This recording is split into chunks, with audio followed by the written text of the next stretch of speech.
Salut tout le monde, c'est Pierre, j'espère que vous allez bien et je vous souhaite la bienvenue sur cet épisode numéro 21 d'Aviactualité. Depuis les années 2010, on voit trop souvent Boeing faire les gros titres pour les mauvaises raisons.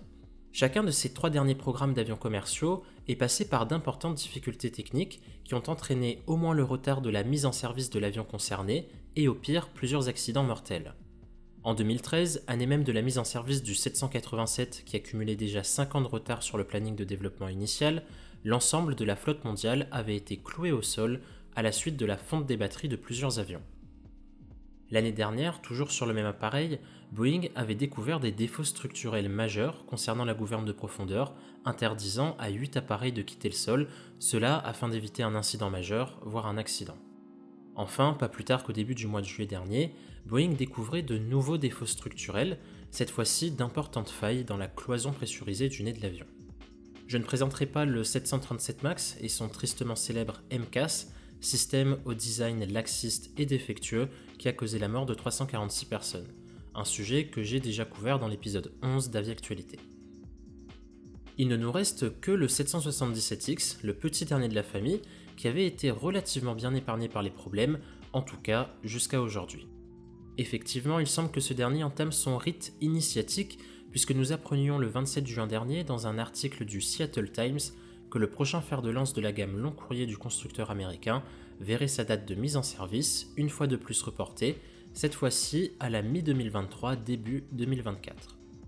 À l'origine de ce retard, un manque de maturité dans le design de l'avion et un incident majeur qui a eu lieu sur l'un des vols de test au cours du mois de décembre 2020. Le programme en est donc déjà à 4 ans de retard sur la date de mise en service initialement annoncée lors de son lancement en 2013. Aujourd'hui, nous allons donc passer à la loupe le problème du 777X et surtout nous chercherons à comprendre ce qui ne va plus chez Boeing depuis le début des années 2000. Comme je le disais, le 26 juin dernier, le Seattle Times révélait une lettre écrite par la FAA au début du mois de mai dernier, dans laquelle l'autorité aéronautique américaine pointe du doigt un manque de maturité dans le design du 777X et avertit l'avionneur que le nombre de vols d'essai à réaliser sera certainement plus élevé que prévu, ce qui repousse la date potentielle de certification à dans plus de 2 ans. Si dans cette lettre figurent de nombreuses inquiétudes sur les systèmes clés de l'avion, il y est aussi fait état d'un incident sérieux arrivé au cours d'un vol d'essai en décembre 2020. Durant ce vol, l'avion aurait, sans intervention de l'équipage, brusquement changé d'assiette. Si l'article du Seattle Times ne précise rien de plus, cet événement ne va pas sans rappeler le comportement de l'ancienne version MCAS du 737 MAX qui a causé les accidents du Lion Air 610 et de l'Ethiopian Airlines 302. Alors, est-ce que le 777X est équipé du MCAS ? Non. En tout cas, il est sûr qu'il ne dispose pas du même système que le 737 MAX. En revanche, il y a fort à parier qu'il est équipé d'un système plus ou moins équivalent qui vise à sortir l'avion des angles d'incidence élevés et d'éviter le décrochage, comme c'est le cas sur tous les avions civils de dernière génération. Maintenant, comment fonctionne exactement ce système de protection ?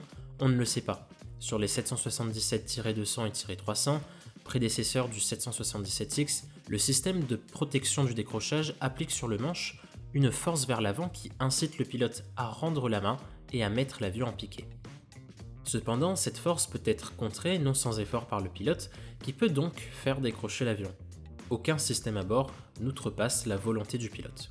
Cette philosophie selon laquelle le pilote doit toujours avoir le dernier mot, Boeing l'a toujours défendue au contraire de son concurrent européen Airbus, tout au moins c'était le cas jusqu'au 737 MAX, qui a démontré que le constructeur américain avait visiblement basculé dans l'autre camp.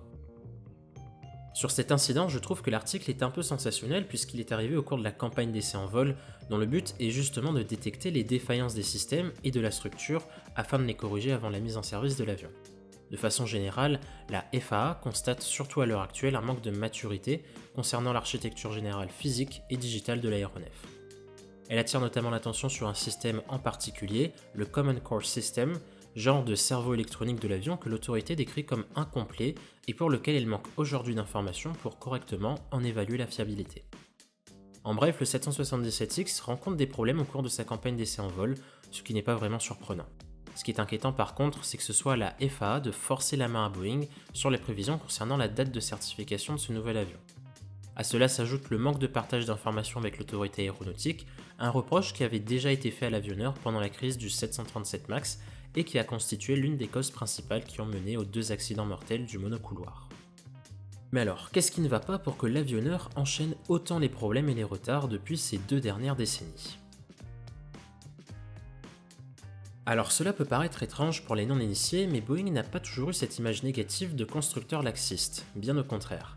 Dès sa création en 1916 par William Boeing, l'entreprise a été reconnue pour sa capacité à construire des avions de la plus grande qualité, à la pointe de la technologie et parfois même en avance sur leur temps.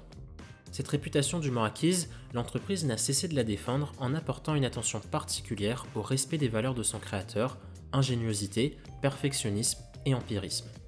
Ainsi, dès la fin des années 40, Boeing a été l'un des tout premiers avionneurs à intégrer la technologie du moteur à réaction sur des avions commerciaux.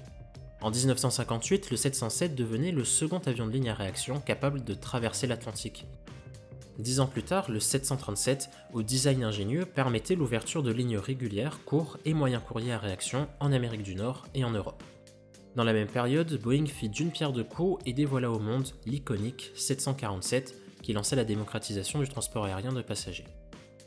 Au début des années 80, les 757 et 767 devenaient les premiers biréacteurs à pouvoir traverser l'Atlantique sous la qualification ETOPS et intégrer les premiers éléments d'un glass cockpit, poste de pilotage où les cadrans à aiguilles sont remplacés par des écrans électroniques. Enfin, au milieu des années 90, la construction et la mise en service du 777 marqua l'apogée industrielle de Boeing.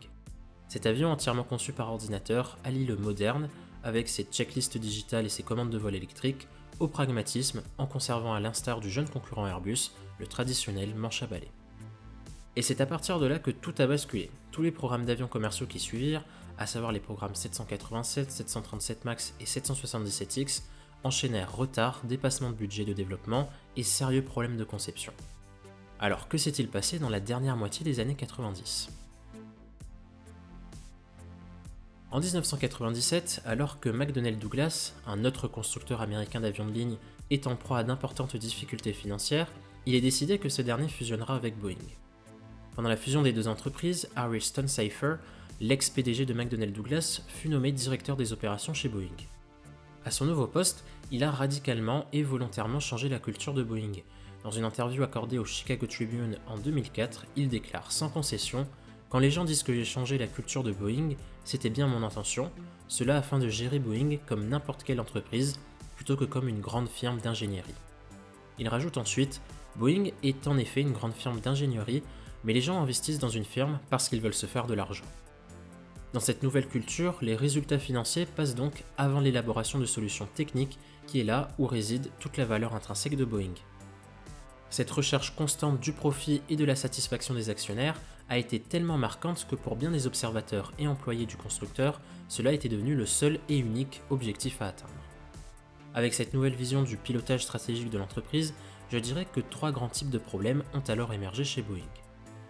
D'abord, il y a des problèmes de qualité. Sur le 737 MAX, lorsque la valeur d'incidence mesurée par une sonde diffère trop de celle mesurée par l'autre sonde, une alarme doit se déclencher. Cette alarme, c'est l'alarme AOA Disagree. Elle doit être installée et doit fonctionner sur tous les 737 MAX sans exception. En plus de cette alarme, il est possible, en option, d'installer un indicateur d'incidence qui affiche une sorte d'incidence moyenne grâce aux mesures des deux sondes. C'est l'AOA Indicator. Seulement voilà, l'architecture logicielle du 737 MAX faisait que si l'AOA Indicator n'était pas installée, l'alarme AOA Disagree ne pouvait pas fonctionner. Malgré tout, en 2015, Boeing a certifié cette version du logiciel, omettant complètement cette faille critique. Résultat, en 2020, plus de 80% de la flotte de 737 MAX en service, soit plus de 200 appareils volés avec une alarme critique non fonctionnelle. Ensuite, il y a des problèmes de management. Le vice-président du programme 737 MAX, Keith Leverkun, avait par exemple accroché un minuteur dans une des salles de conférence de l'usine de Renton où les MAX sont produits.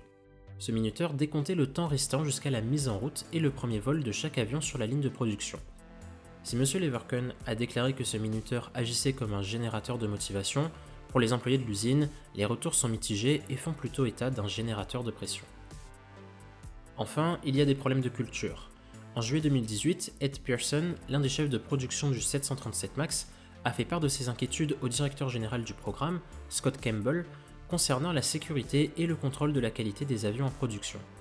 Ed Pearson a notamment averti son supérieur que les problèmes de sécurité et de qualité constatés auraient très largement justifié un arrêt total de production chez son précédent employeur, l'US Navy. À cet avertissement, M. Campbell lui a répondu que l'armée est une organisation à but non lucratif. Cet avertissement fut donc totalement ignoré et les cadences de production n'ont malgré tout pas cessé d'augmenter dans les mois qui suivirent. Bien entendu, ce ne sont que des exemples spécifiques que j'ai cités ici. La liste de problèmes est encore longue et si vous souhaitez en savoir plus, je vous invite à lire le rapport final sur le design, le développement et la certification du 737 MAX, rédigé par le Comité du transport et des infrastructures en 2020, disponible en libre accès sur Internet.